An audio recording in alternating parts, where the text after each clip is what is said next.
I'm Sam Wilkin, and through this series of films, I'm going to be introducing you to the people and the place behind one of Britain's best loved cheeses, Baron Bigod. We'll see the seasons change in the Waveney Valley, and we'll get a deeper understanding of the passion and the craft that goes into making this incredible farmhouse cheese. This is Fen Farm Dairy.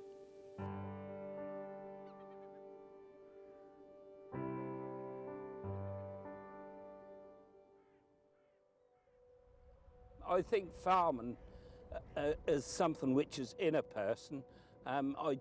Yes, there is some come out of the towns and cities who buy a farm and make a go of it, but I think 90% of farmers stem from, family farms, and that's in the blood.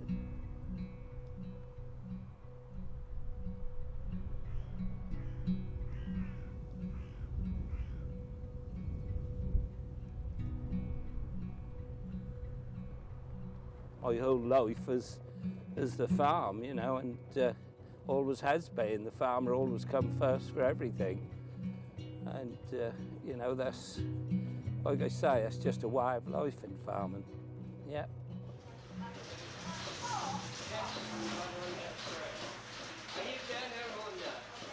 When I first came here, that was only a very small farm, just like all farms were then. Get through the fence and go round it. Keep here, look, because that one is that. You can go across there in a minute. Obviously, I could see out of my three sons, Jonathan was going to be the one who liked farming the most. He spent every hour he could with me.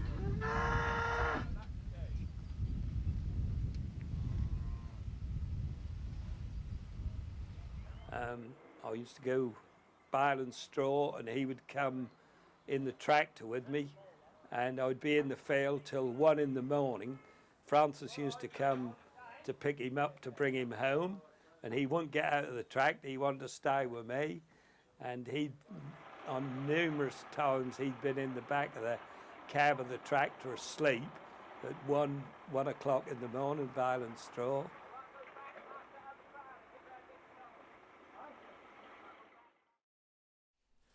Come on, out you go. Come on, Fatso. When I first was here as a young lad, we only had about 30 cows. Some were English Friesian, some Holstein, and expanded the herd, which we got to, like I said, 200, 250 cows. Well, then when Jonathan suggested the cheese making and said that the Montbéliard cow would be the best cow for the cheese making.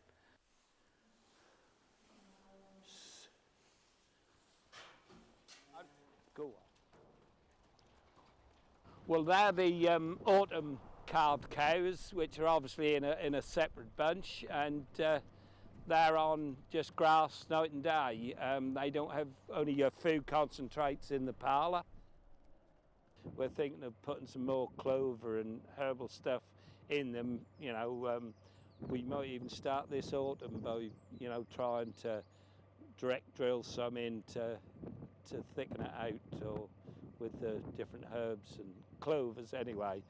A lot of the pastures what we're reseeded have got quite a bit of clover in them, but sometimes that take on some marshes better than others. I don't know why, but that's just one of those things. But some of the paddocks near the farm, there's a lovely lot of white clover in those, and the cows seem to eat that first, so there must be something about it they enjoy. That's all, we follow the river round. There's, I don't know, I don't know how many hectares or acres there is. There must be over 200 acres, I would guess. I never bothered to add it up. Yeah.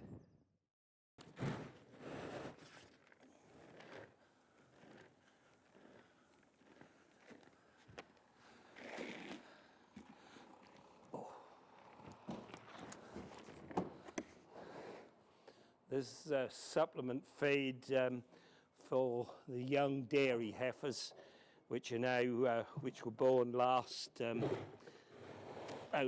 September and October. We feed them through the summer, and then this autumn they'll be AI'd to calve the following autumn. This is Will, my right-hand man.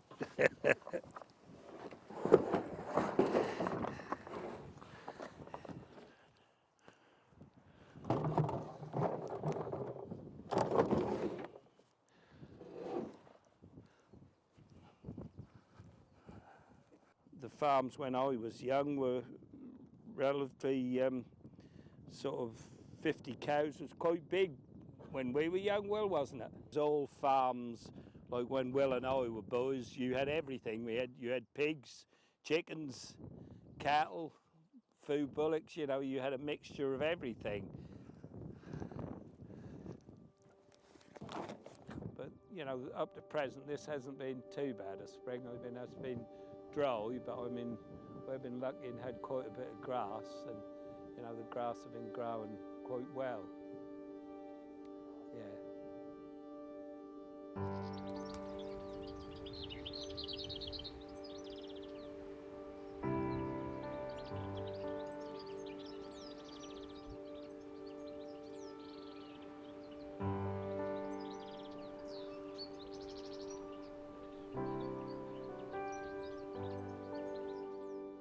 Father had when I say about my father had a farm, that's where he was further along this Mettingham Road. But on to him dying when I was quite young, the farm was sold. But you know, when I was a boy growing up, that was where I spent most of my time then. How old were you when your father passed? In my teens, I suppose I was. Well, he came ill when I was still at school, but he died when I was, I don't know, about 17, 18, something like that.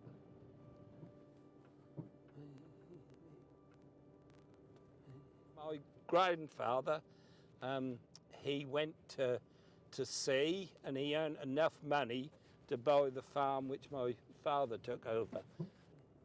He bought that farm, and that's where my father was till he died.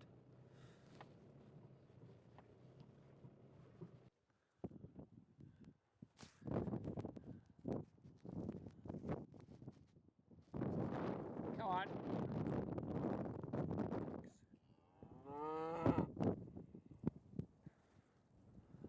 I usually come down here daily and just check everything is okay. No problems with anything. I mean, I couldn't retire. I've been up every day of the week all my life. I can remember when I crushed my foot. Frances and I had been married then about 30 years, and I crushed my foot and I couldn't go up the farm the next morning. And she said that was the first time in our married life she'd ever found me in the house in the morning. He's very wary of your camera. I don't think there's another job what would give us as much satisfaction as farming. I mean, that's a lovely area around here. I mean, you're so near the coast if you want to go and paddle or lie on the sand. I just love the farming life, and I mean, perhaps one day my thoughts will change and I don't want to do it, but while I can still put my 2 pennyworth in, I shall keep doing it. I don't know any different. That's as simple as that.